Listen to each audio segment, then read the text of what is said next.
It is Matt Mosley for the Obstructed View podcast.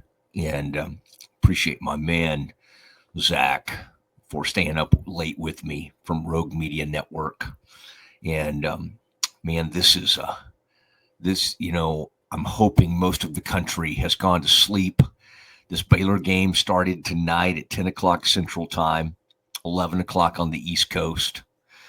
Let's just hope a lot of people went to sleep. Baylor pretty much did in the first half of this game. So we're just minutes after the game has ended, and we need to talk about a lot of things. And, I'll get to the Bears trailing by 27 points in this game, did fight back and get it to 9 in the second half. But that only gives you some measure of feeling a little tiny bit better about things because they did show some fight. But the more disturbing thing that we need to focus on is this first half thing happened. They got run out of the building in Gonzaga, in Spokane. They got run out of the building in a neutral site tournament game against Tennessee. Now, they had a bit of an excuse because they had a real emotional game that went to overtime, and it was a crazy game the night before in that one. But so you might a little bit dismiss that. But they got run out of the building against Iowa State. So really, when you talk about they beat an Arkansas team on a neutral court in Dallas, then Arkansas looks really bad right now. They can't get a win in the SEC. They've struggled, so that does not honestly end up looking like that great of a win. And so against good teams, I mean, they're getting crushed. They were not really in the game against Iowa State at all. They were not competitive. And then in this game, I mean, they were trailing at half 42-19. And let's dig in there a little bit. Like they couldn't even set up a half court offense. I mean, credit Arizona for trapping and extending its defense. But my goodness, how can you not at some point, whether you go back door, when you have somebody being that aggressive, there has to be some form of a response. It's not, and the response can't be just out there. And then on offense, it was pitiful. I mean, if it could be worse than Gonzaga, it may have been. If it could have been worse than Iowa State, I think it could have been. They scored 19 points. Norchad gets 2 fouls within a minute 6. I mean, this is maybe your best player, but your best big for sure. They don't have any bench. Celestine and Langston Love can't get on the court. I mean, in Langston, until further evidence, I think you just have to kind of cut your losses there and just think maybe someday he'll come back. Maybe he won't. And if he comes back, you got to be prepared for him going out again. That's just who he is. I mean, I'm sorry. I love the player, and I think he's a really good player in the Big 12. But he is just a walking injury, and I hate it for him because and he just has really bad luck. And nothing he's doing, and I don't want it to come across like, oh, he's not fighting through it or something like that. Not that at all. But he has horrible luck with this, and he can't turn the corner. And I'm sorry, it's not happening for him. And I mean, I love Rob Wright. I mean, you need somebody, but you need a veteran like Roach to take over when things get hairy and things like that. They have, and this is another game, and this happened Iowa State. I can remember it Gonzaga. It happened in even the one they won against St. John's.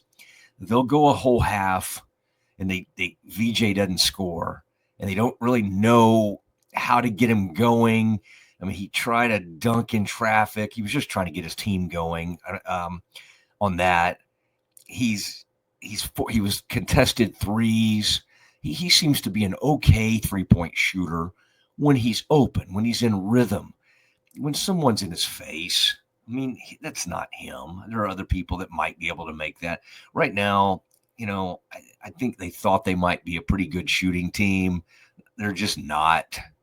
I mean, they had to kind of have a run at the end to even get it to like maybe where I looked up at one point, they were 4 from 16 from 3. They might have made a couple late to make it look a little better. They play an Arizona team that's not a really good 3-point shooting team, and yet they were 7 for 14 on the game. I think had 6 in the first half. They were throwing one in from the logo. The guy, I think Caleb Love, banked one in from the side. I mean, okay, some of that's luck. But, the not rebounding, they got beat on the boards. They were not particularly great. They really have been a tremendous offensive rebounding team. Weren't great at that. They weren't blocking out. There's a guy came off the bench who, man, he looks awesome. I mean, he looks to me to be, I don't know, how tall is he? Maybe 7-foot guy. His name is Vaser, I think is how you say it. And I think he's been okay this year, but he plays like 14 to 16 minutes a game. He had 19 points in this game and just was incredible. I mean, finishing, rim runner, alley-oops, everything you could possibly want. Protecting the rim. Like, I'm hoping Arizona's like really, really getting good, because if not, it's even more of a horrible sign for Baylor. So, again, Scott is a very positive and glass half full kind of guy. So he will take some consolation in the way the team fought toward the end.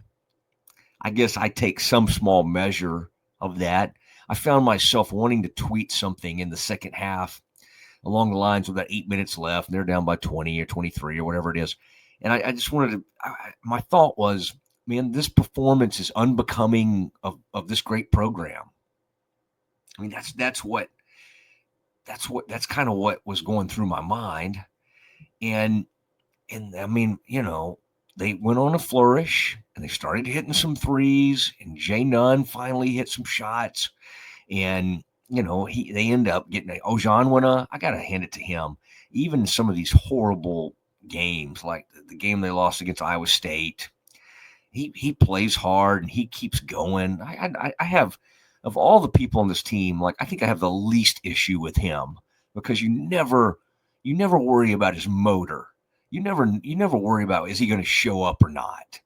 And the rest of them, I don't think it's a lack of effort, but just the overall lack of execution is just extremely troubling. They couldn't, a lot of teams do this thing where they're kind of running the weave. It wasn't even about, and of course the second half, they did play better defense. They went to the zone. It kind of was effective against Arizona, and they sort of got back in the game and had one chance on one possession to either get it to 7 or to 6 with a little over 2 minutes left. Now, listen, that would have been fun. But it didn't happen. And I mean, it was at that point, it was kind of desperation. But when the game was completely getting away from them in the first half, like it was turnovers, it was shot clock violations. The offense was starting, and I've seen this in the past with some of these teams. They were able to adjust in the second half. But again, I think Arizona took their foot off the gas, and it's human nature. They were way up. Baylor, at least, again, they fought hard enough to kind of make things a little bit interesting late. Not somewhat, okay? Let's not act like getting within 9 it did feel like a miracle when they were down by 27. So you have to give them something for that. But the utter lack of any sort of offensive flow is just, the first half was just stunning. There was no spacing. Guys couldn't free themselves up. They weren't rotating the ball. They couldn't finish. They couldn't get good shots. They were getting, if they got it even near the goal, they were getting blocked. I mean, it's as poor an offense as I've seen really in the last 10 years. I mean, watching that offense was sickening in the first half. And I had that thought. I was like, man, um, what is it doing to this staff and to this team to keep losing all these people? And Jerome, by the way, is having his troubles right now with K-State. They're in a bad way. But you lose Jerome. Then you lose Alvin and Jacobs. Jacobs is your offensive guru. He's kind of your European style. And again, all the people that came in, I like. And my hope is that everything kind of comes together. But, man, the questions are getting asked, and there's no answers. And the answers in this game came too late. I mean, you can't fall down 42-19. I mean, it's embarrassing. It's so beneath this program to have like three. I mean, Tennessee, Gonzaga, Iowa State, and now this one. 4 games where you get run off the floor, like in the first half. I mean, last year's team kind of got it together and they grew and they responded to a really horrible outing against Michigan State. But this is happening way too often. They got no depth. I mean, and then I got to deal with this because I can't say, I don't want to like jump on. I don't know what he saw, but late in the game, as it was already had been decided, about a minute left. It was finally, Baylor was still fouling and stuff, but there was like, I don't know, minute 10 left, let's say. Jay Williams, the famous player from Duke, who was doing this game, makes a remark that he looked down at the Baylor bench and the coaches were, all frowning and upset, as you might think. And the players on the bench were smiling. And he just thought that was a really bad look. Now, I agree. I mean, this was at that point, the game was over. Nobody should be happy or laughing or anything like that. ESPN, hearing this, did go over to the bench. And honestly, this is why I don't want to make too much of this. Langston Love was like, he was not smiling. He just had kind of a, I don't know, it wasn't a scowl, but he wasn't smiling. Celestine was a little bit, but again, I don't know that that's like some kind of deep-seated problem. It was just something that Jay Williams noticed, and he thought it was a bad look for the team that guys were down there smiling. Now, he took a quick glance down there. Who knows what was said or what? And it's not the first time in the world. I mean, you see NBA teams that you see things like that every once in a while. But I don't, again, I just want to point out that it came up. I'll have Scott on my show this week. And it may be something I bring up with him and just kind of get his take on, what should be going on over there, if that's a problem, if he sees that as a problem, if he's going to address it, anything like that. Or if he, I'll ask him if he addressed it or he even worried at all about it. But again, there should be a feeling of embarrassment because this continues to happen. And it's more than just, oh, that team was hot. I think too many times it's kind of like, well, they were hot and we couldn't buy a shot. No. A lot of the time you couldn't even get a shot.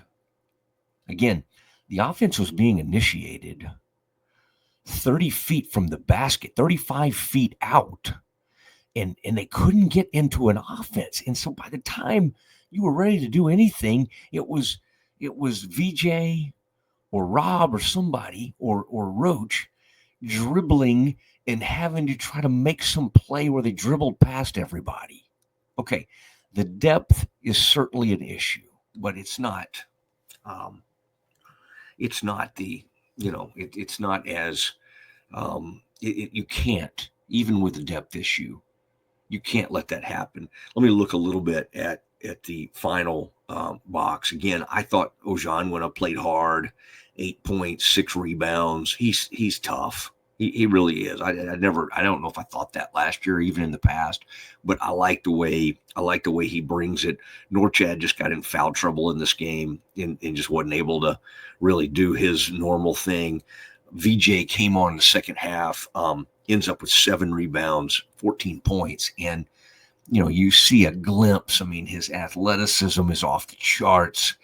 He can, when he's open and in rhythm, he can hit a 3. I mean, so you get to see glimpses of it, but they're going to have to kind of unlock that and figure out, okay, how do we get him going earlier in games? I think if we looked, and I can probably find this stat if I looked a little bit, I think his first half averages, I bet, let's say he's averaging 12 or 13 points a game.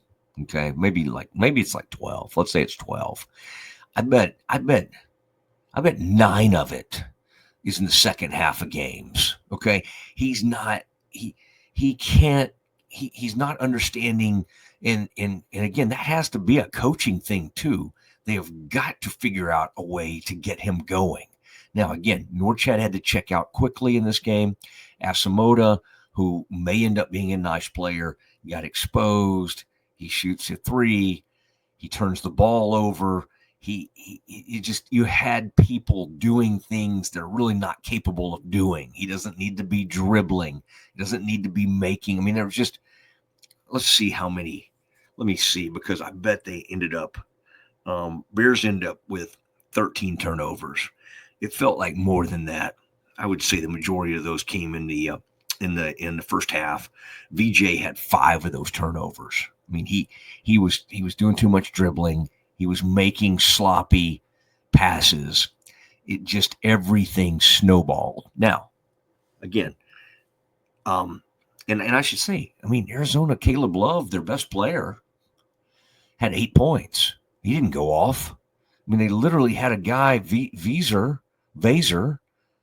come off the bench, some 7-foot dude, and I think the most he'd ever scored was like maybe 12 or 13 points, and he goes for 19. He played great. I mean, this team is going to have trouble sometimes with like 7-footers, because especially guys that are built like him, just huge dudes. I mean, he looks like one of those guys that Gonzaga had, for its run. They have the guy Greg now, but I'm talking about even before that. They had like 2 or 3 just monsters. He kind of has that look, because not only is he big, he has some athleticism to boot. So if he comes on, Arizona becomes scary, and that's the team that could join West Virginia and Houston and Kansas, maybe up toward the upper echelon. I've got to tell you, Baylor right now is kind of like I don't even know. Really, West Virginia might be better than them right now, playing better than them. We'll see when they play. But Baylor's not anywhere really close to the top 4 teams. And then there's a big fall off, and Baylor's in that next group. I mean, and that doesn't mean, they can't get it going and things can turn around. Now, second half, about 8 minutes left. They're out of it. They're 20 down or whatever. And they really started some things. And it was the threes. It was full court press. It was rebounding. They played as a team. Jay Nunn got rolling, and he hit some threes. And it was like, for that brief moment from about the 6-minute mark to about the 2-minute mark, it was like a 4 minutes of furious rally. And it's like, okay, what is that? Is that some sort of sustainable thing that they could be? Or is that just sort of desperation matched with the team's sort of disinterest at that point? I mean, Tommy Lloyd had to call a timeout. They get it to 9. And again, they got the ball back and had a chance to cut it to 6 or 7. I wanted a 3 there when they were down by 9, because I thought, my gosh, if they put some game pressure on Arizona and there's 2 minutes left and they get this thing to 63-57, we might have something. We might have a little something. So let's give them credit, because it could have easily just kind of been one of those games that finished 25 or 30 points down. They fought.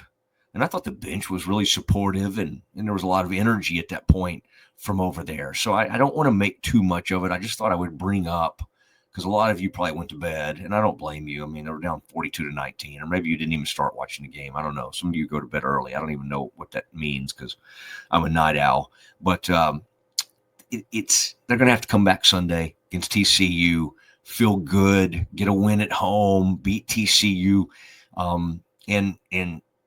but until they either take a big time team, a top 25 type team, to the buzzer, or win, or it's close, whatever, man, there's a ton of questions. I thought they had maybe turned a corner when they went to UConn after UConn had that rough experience in Maui. They had lost 3 games. UConn had. And I thought Baylor went to UConn and actually played a pretty good game and hung in there and fought. And I thought that would give them confidence. They didn't. They just literally, they don't have anybody. It's Rob's a little too young to ask him just to lift a whole team by himself. When he plays within himself and within the team concept, he's a very, very good player. But they don't really have anybody on this team that can just like take over if everything else is like falling apart. And believe me, the first half was just a complete disaster. And so you may hear, even on Twitter or something, you may hear the sort of the apologist, oh, we won the second half. I mean, literally no one cares. No one that knows basketball and that understands kind of how this thing works and has respect for the program Scott has built. This is the performance in that first half didn't even come close to the standard. It's like the standard's way up here. Standard is this program won a national championship not that long ago. The standard was like somewhere like bottom of the conference kind of standard. Now that's something like Utah or Oklahoma State would have put out there. That's what they look like. I mean, I don't even know. I mean, it's a really embarrassing thing, and I'd like to think you have some pride and you react to something like that, but they haven't so far. I mean, getting crushed in Gonzaga, getting crushed in Ames, getting crushed tonight. I mean, I don't know. I don't know if they have it in them. They'll win some games.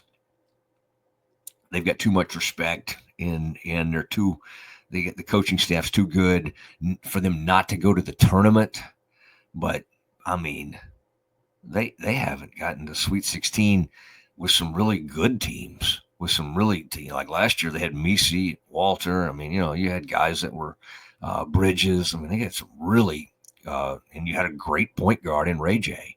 And that team couldn't make it to Sweet 16. I mean, they got fairly close. A couple of free throws away from really having a shot. But this team is not anywhere close. And the good news is it's extremely early, and it's mid-January. And I think if we're having this conversation in March, and you get into March a little bit, and this is still happening, then you start really worrying. And you start going, well, this team looks like about a 9 or 10 seed or something like that.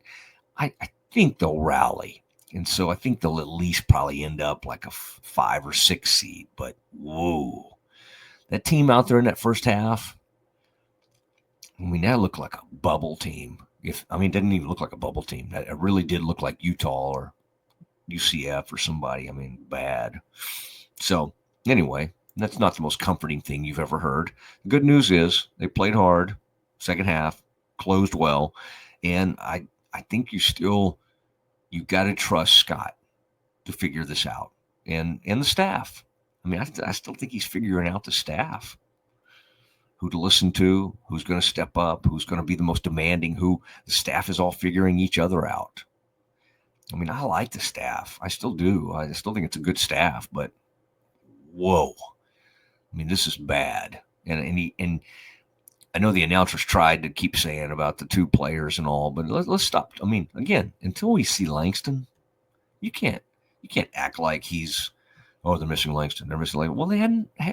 It's been forever since they had him. He had a great start to conference last year, and we haven't seen him since. I mean, we've seen him sporadically. So this thought that well, he'll save the day. No. If he comes back and he somehow stays healthy, it will be awesome, and it will be a miracle, because that's where this thing is at this point. All right, this is a struggle, and the good news is I felt like this, like after Baylor got that Hail Mary loss to Colorado, and I had this like horrible sinking feeling, and Baylor had a huge turnaround, got it going, and everybody saved their jobs, and Sawyer Robertson's now one of the best quarterbacks in the country. Maybe this team can make a charge, but it's got to start. It's got to start soon. That's not to the standard. All right, I appreciate my man Z, and I benefit from him having a newborn, because he's got to be up. He's got to be up helping his wife and with little Jack, and that helps my cause, because he's up late at night and he can help me help produce these things for me. So for Rogue Media Network, this is Mosley, and this has been Obstructed View.